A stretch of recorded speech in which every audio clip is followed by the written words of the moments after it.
שלום לכולם, מה שלומכם? סוף שבוע מדהים לכולם. היום אנו נמצאים ב5.9.2024, והתחזית הנומרולוגית להיום ולסופש הקרוב הוא קודם כל חודש אלול מבורך ושמח. אנו נמצאים בחודש הסליחות, חודש שמזכיר לנו זה הזמן לשחרר, זה הזמן למחול, זה הזמן להוריד את כל רגשות האשמה מעצמך, לסלוח לעצמך קודם כל, ולסלוח לזולת.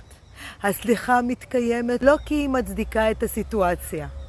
הסליחה מתקיימת כדי שאת תוכלי להתקדם, תוכלי להגשים את עצמך, תוכלי לחיות את החיים כפי שאת רוצה, ולא תחסמי את עצמך. כי מי שלא סולח, כן, הוא חוסם את עצמו עדיין. ובאמת גם יום החמישי מדבר פה על שינויים גדולים, על שחרורים והיכרויות חדשות. שימו לב, אנו גם ביום החמישי, גם בתאריך החמישי. שימו לב, הולכים להיות פה החלטות חותכות. היום מחר אתם הולכים לקבל בשורות שיעירו לכם את הדרך. וייתכן תוך רגע אתם תשנו את הדרך שלכם בעקבות הבשורות שתקבלו. קודם כל 5 מגיע כדי שאנו באמת נדע את הפרופורציה, נדע להפריד בין העיקר לטפל.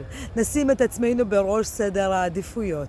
אז כל הקשור למפגשים חברתיים, כל עסק שרוצה לפרסם את עצמו, כל מה שקשור לדיגיטל, לאתרים, כן, זה במספר 5, זה היום. לבניית פרויקטים חדשים וחתימת חוזים, זה גם היום. אז בהצלחה רבה לכולם. ובמיוחד שאתמול היה יום משוב, אנו קיבלנו תשובות.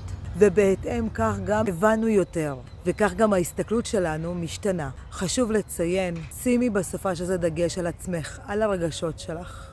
תזכרי באמת בחלומות שלך, ברצונות שלך. זה הזמן לשים את עצמך בראש סדר העדיפויות. כשלך טוב, לסביבה שלך טוב, לילדים שלך טוב ולקרובים. אז שימי דגש קודם כל על עצמך. תכתבי לי כאן, אני מורידה מעצמי את חולצת העבר, אני סולחת.